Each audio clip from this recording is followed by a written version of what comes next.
I'll talk about why the global stocktake is what it is and why is it important in the context of the current COP28. So, and as I go along, I think I'll also probably just ask some of the basics which probably have been presented since morning in different sessions. So, starting with the COP28, so some responses on what do we know, what is COP28, what does COP stand for, and what is this COP28, where is it being held? COP28 is a conference of parties, which is COP28 is a conference of parties under UNFCCC. It's COP28 is being held in Dubai. Yes. From 30th November to 12th December. Yes, yes. So COP stands for Conference of Parties. And parties here refers to the different nations, governments, which actually, sign up for being a part of the UNFCCC, which is the United Nations Framework Convention on Climate Change. So it is a UN body which facilitates negotiations, discussions around climate change, and also pushes for action that needs to be taken globally. And then global direction actually flows into the respective countries. So the UNFCCC is the umbrella body as far as climate change negotiations and framework direction is concerned globally. Why COP28? So this is the 28th Conference of Parties. It is held every year. And this year, like you pointed out, it is going to be held in Dubai. So would you know when UNFCCC came into existence? Which year? Yes, 1992 was when the United Nations Framework Convention on Climate Change came into existence. And since then, they have been, this is going to be the 28th COP. Last year, COP27 was held in Egypt. Now, before I move on to the global stocktake, just to set a context.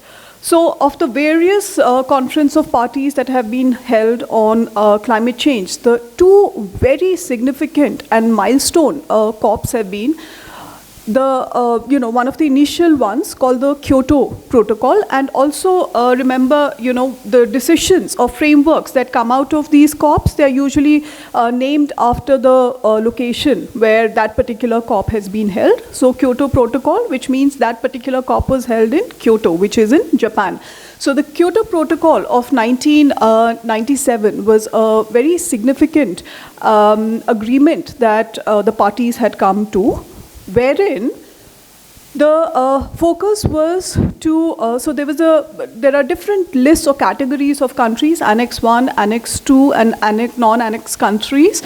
So the responsibility, the key responsibility of reducing emissions was held on the developed nations, which have historically been the biggest contributors to GHG emissions. And in the Kyoto Protocol, specific targets were given to the Annex 1 countries, which are the developed nations. And essentially, there was a calculation and formulation that was done, and which country, depending on how much it has contributed, had to set targets and actually take action towards those targets. So it was a top-down approach. So it was UNFCCC discussions which led to this kind of target setting for individual nations.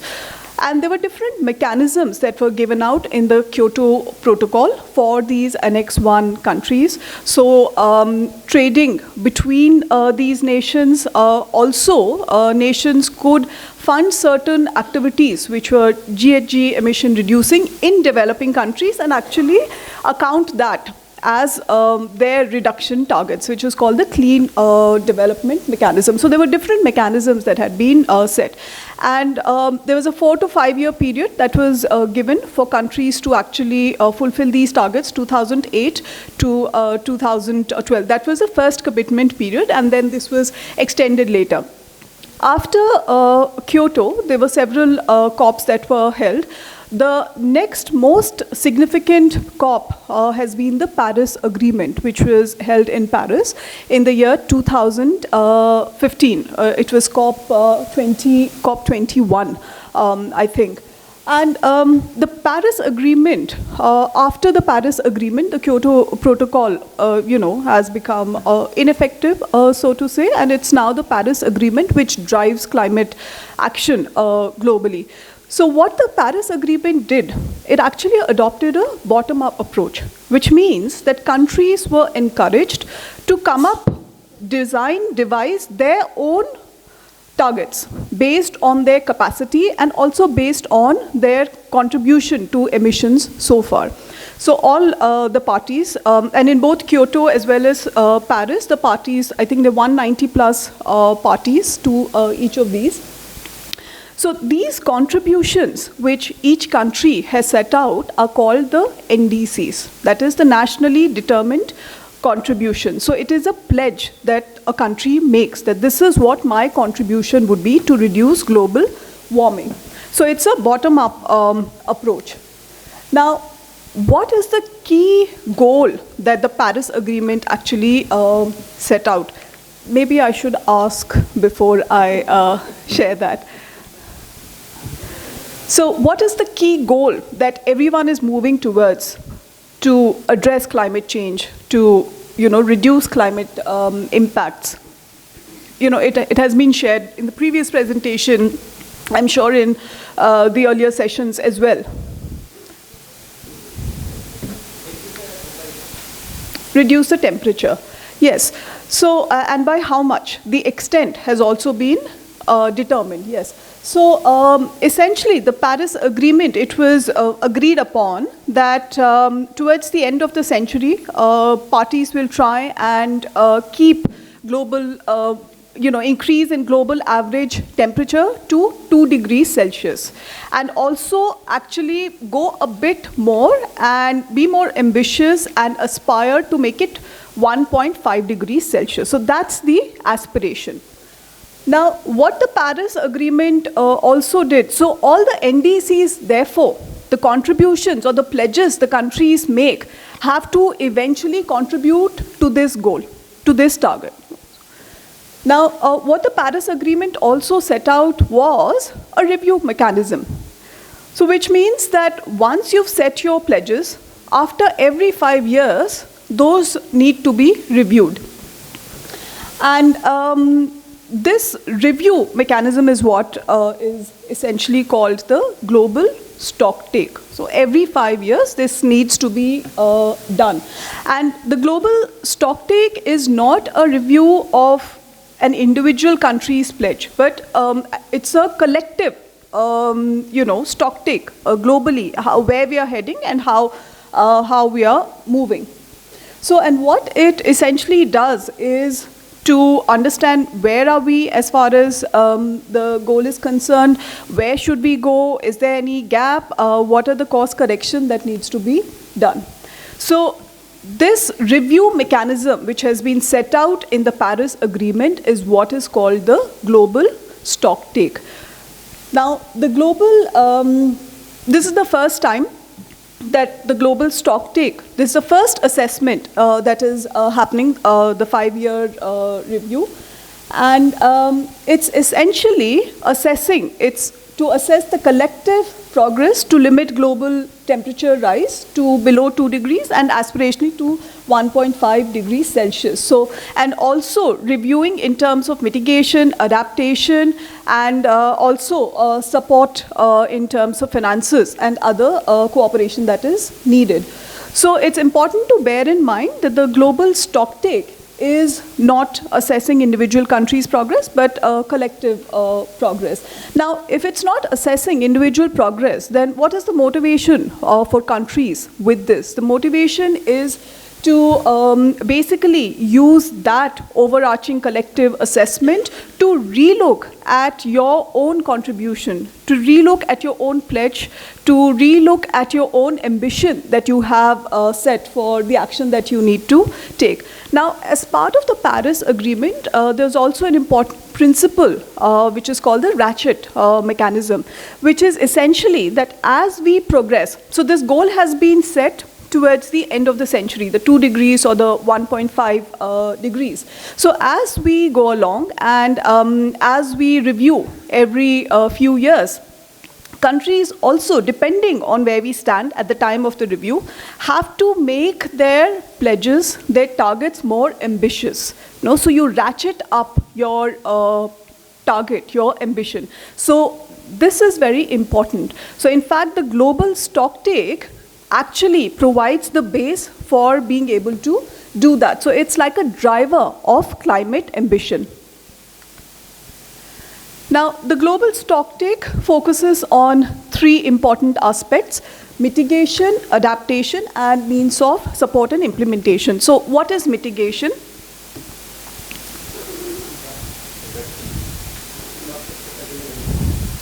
Mitigation. Reduction of using technology or other measures to reduce pollution. Yes. Carbon footprint. Yes. Yeah, so to reduce emission of greenhouse gases. And what do we understand by greenhouse gases? Which are the greenhouse gases? How many greenhouse gases are there? No, not 200. Just a few.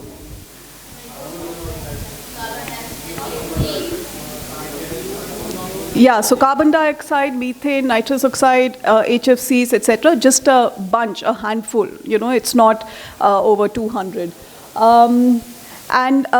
What is adaptation? So mitigation is any action which helps in reducing emission of GHG, right? What is adaptation? Survival. Adaptation is how you adapt to the already emitted gases. Like, what is your immediate reaction? Yes, it's precisely that. So what is the, so already what has been emitted has an impact, has an effect. So how do you cope with that? How do you adapt to the impact? So if floods are happening, how are you coping with it? So that is what adaptation is. Now, as far as climate change action is concerned, these are 2 important, they're also basics and fundamentals of climate change, but even in terms of climate action, these are important arenas around which action is designed. So mitigation and adaptation, and the third one is means of implementation and support, and also very critically finance, the funding for different aspects. Why is funding important? Why should one look at finance flows?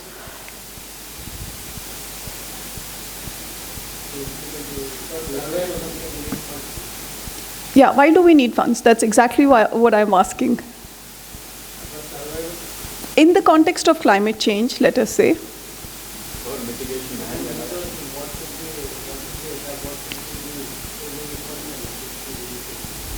Okay, only for research, for action, we don't need funds? For Why? everything, for research, to understand something, we have to do some research, and research takes up quite a lot of resources, and resources cost money.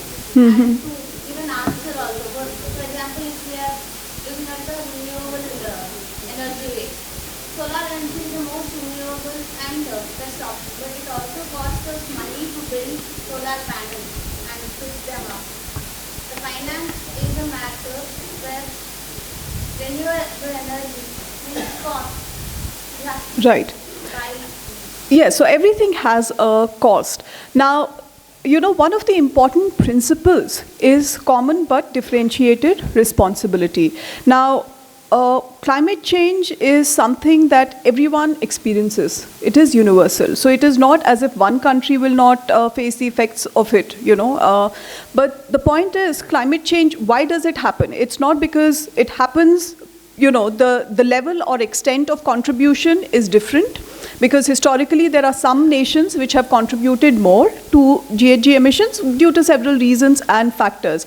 But as far as the impacts are concerned, you know, there are some nations which may not have contributed as much to GHG emissions, but they also feel the effects and impacts of climate change, probably much more in the immediate term than those nations which, you know, which have contributed more. Therefore, this principle of common but differentiated responsibility. So there is a common responsibility that every country has, you know, to address this, but it is differentiated depending on your contribution and depending on your capability and capacity. So when we talk of, in the context of climate action, finance and funding, there's a lot of responsibility and onus on those nations which have been bigger emitters. Because if we see there, you know, countries like a lot of developing nations particularly are now feeling the effect of the impacts of climate change. So the third point here is focused on that. So implementation support, cooperation, even finance flows from the bigger emitters, the developed nations, to support the effects that the developing nations, or, you know, those who have not contributed as much historically, to take action in those countries to adapt to climate change. So this is an important point to bear. Now, the global stocktake actually is, it's not such a simple process. In fact, anything to do with the international agreements and also even the preparation of the COPs is a fairly you know, long drawn process. So likewise with the global stocktake, it contains 3 phases. The first phase is just an information collection, preparation phase. The second one is where the technical analysis compilation happens. And the third one is what is going to happen at COP28. Now, phase 1 and 2 has already happened of the global stocktake. So if you look at the diagram there, so you have the information collection and preparation, then you have, so into this, there are thousands of reports, you know, documents that are actually sent across, that are compiled. And then what happens is that this technical phase, which is managed by facilitators, one from a developed nation, you know, developed countries, and the other from you know, representing developing nations. And this kind of technical assessment again takes up, I think it has taken about a year's time, starting in the last year's COP, extending into other climate talks, specifically the Bonn climate talks, which are held in the last one in the summer this year. And basis this, then you come out with summary reports on the 3 different aspects I talked about. So mitigation, adaptation, and international cooperation and finance. And also there's an overall synthesis report. So this was released recently. And this is what is going to be now used at the COP28. This will actually now serve the basis for negotiations that are going to happen between the parties. So if you actually want to just understand the time frame, so actually the data collection process happened in 21. And then till spring of this year it was happening. And then you have the technical assessment, which started last year and till a couple of months ago this year. And now it will conclude in the present COP. So, of course, the global stock take is an assessment, but it's not just a mere assessment. It's also what provides a basis so that countries can take critical decisions. And it also kind of helps in understanding what is the way forward, the best way forward. And it also actually importantly points out, in order to understand the way forward, what are the areas for immediate action and where are the places where complete systematic transformations have to be done or where more long-term changes have to be made. Now, by the end of this COP28, which is the third phase of the global stocktake, countries will know and they would have decided how are they going to make use of the base, which is the global stocktake, to take important decisions and move towards the goal that has been set by the Paris Agreement. Now, very quickly, what are some of the key findings or key things that have come up in the global stocktake synthesis report, which was released some time ago? Now, there's nothing spectacular that has come out in this global stocktake because IPCC and, there are several, UNEP takes out different reports every, periodically. So what has come in the global stocktake actually further reinforces what has been said already in some of these documents and reports. So very importantly, what it does point out is the emissions gap that exists between, if we are to, come to our target, what is the gap that is there? So there's a huge emissions gap. And it pushes for phasing out of fossil fuels. Now, this is going to be an important discussion at COP28 because between nations also there is debate on whether we need to phase out fossil fuels or phase down fossil fuels. There's also been a lot of controversy around this COP28 being held in Dubai, and also with the president of the COP who is heading, a company, the state-owned oil and gas company. So, it'll be interesting to see what happens. Are they just going to stop at phasing down? Because the Middle East supports a phasing down of fossil fuels, whereas there have been other nations like EU who have been talking of a complete phase out of fossil fuels. The GST, or the global stocktake, also talks of really scaling up and pushing for use of renewable energy and also other important points. But it also presses for focusing on ending deforestation and also looking at equity. And looking at local context. So of course you set your targets at the national level, but these, how you need to keep these in the context of the local.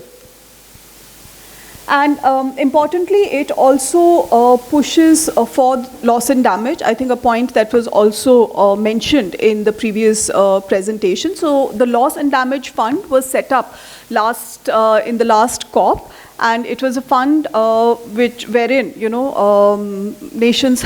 developed nations had to pool in an amount of I think about $100 billion, which currently a little short of that, maybe about 17-20 billion short of that.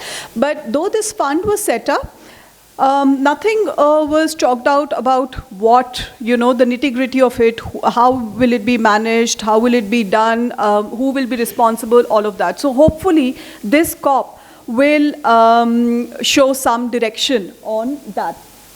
And also climate finance. Also, the other important points that the GST throws up is in terms of technology and how technology transfer needs to be done from developed to the developing nations, and also capacity building. So these are two important points. Actually, all of these are important points related to the third point of the GST, which is on implementation, support, cooperation, and finance. Now, I'll just go through some charts and then I think I will conclude, just to give an idea as to where the globe nations stand. Now, look at this image.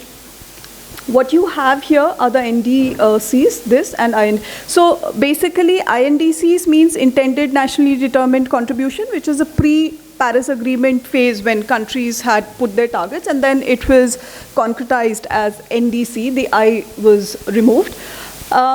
So do you know when we say 2 degrees, it has to be limited to 2 degrees or 1.5 degrees? What is the reference? 2 degrees from what? 1.5 from what? Anyone there? Pre-industrial levels. There has to be a reference, a baseline. So pre-industrial levels. So historically, the way we have been, so this is the black, that's the reference point. If we continue to go, then this is, this probably will lead us there. Now, look at, if we are to reach our target, which is 2 degrees, this is the trajectory, right? And if we want to be a little more aspirational, 1.5, this is the trajectory. Now, the current pledges of the countries, the collective, if you look at that, this is the gap to even look at, arrive at, keep it to 2 degrees Celsius. So that's the kind of gap we are looking at present. And now this just elaborates the previous chart. So what we have here historically, and then these, the different trajectories that we can see from the historic emissions. So you have, this is the reference, which is the pre-industrial. So if we keep to that, where are we going to go? Now the current pledges next. And then this is 2 degrees, and this is 1.5. So this is how we will go if we are looking at current pledges. So end of the century, yeah. But if we look at the, 2 degrees and then 1.5. So this is the gap that we have, yeah. So again, looking at the same in terms of the gap that is there. So remember the first point that I mentioned, that the GST talks of the emissions gap that is there. So this is the current policies and this is the pledges. So with the current policies, this is where, we stand. And if we implement the pledges really, truly, efficiently, then this is where one could, one would have stood. Now, coming to a close, so if we want to reach the aspirational and more ambitious goal of 1.5, then what are the different actions that can be taken up? So this actually really calls for very serious action if you look at some of these, points. So something like this, looking at last fossil fuel car to be sold before 2035. Yeah. Then also having, by 2020, we've already crossed that, having new industrial installations which are all low carbon. We've missed the bus already there. Zero deforestation by 2020. So still some time for us to work on this. New buildings, zero emissions from 2020. Again, 2020 is already gone. Yeah, so, it really calls for a lot of big action and transformation. Now, so far, this is what the GST is and what it throws up. Now, what is going to happen at the COP with the GST? So the GST, as we know by now, this is the third phase at COP28. Now, the different, from the different parties, the representatives are usually the heads of the state. So you see prime ministers, presidents, and then the different ministers, plus also there are bureaucrats who attend. and a lot of very serious negotiations that happen. And usually what happens at a COP, you have the blue zone and the green zone. Blue zone is where, you know, all these party representatives meet and the discussions are going on. Green zone is where the non-party actors meet. So there are a lot of side events, workshops like this that go on, and you know, NGOs, international organizations, they all have their workshops and discussions. So this is what is likely to happen in the blue zone, where all the heads of states and the representatives will meet, and basis the findings from the GST, they will arrive at a decision as to what next in terms of reaching the goal set by the Paris Agreement. And the outcome will be published at the end of the COP. So, you know, usually on the last day, the president of the COP will come and make a statement. Yeah, so it's usually called that cover decision of the COP, which will be presented. But very important is that whatever is decided, it's actually going to set, we talked about what is the basic purpose of the GST, is to drive ambition. No? So how will it drive ambition, and what is the action that countries are going to take basis that ambition that has been set out. So once the decision is taken, it is negotiations happen, decision is taken, it is put forward, then what are we likely to see after the COP is done with, and people move back to their respective nations. So, you know, it is expected the nations will review, relook at their pledges, the NDCs, and update the NDCs and submit it again. So you are supposed to, I mentioned the ratchet mechanism, you're supposed to relook at your pledges, and after every 2 years, you can, you know, update and submit that.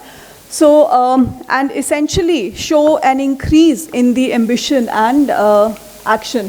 So after the COP, countries can then, you know, submit it within 2 years time. And yeah, and that is going to drive action towards, you know, towards climate change, and also to keep the Paris Agreement going, because all of this, remember, is part of the Paris Agreement. It is where all of this started. And the next 5 years review is going to happen in 2028. So that is all that I have. I'll quickly sum up in a minute or two. So we talked about the Paris Agreement, which has set the tone for climate change action. And the Paris Agreement also calls for a 5-year review, which is nothing but the global stocktake. And this is the first time that the global stocktake is happening. We've already had the first and the second phase. The third phase concludes at COP28. And basis the findings, negotiations will happen at the COP, and decisions will be taken. And basis those decisions, countries relook at their pledges and up their ambitions in order to keep the goal of global temperature, limit global temperature rise to 2 or more aspirational 1.5 degrees Celsius. So that is all. Thank you so much.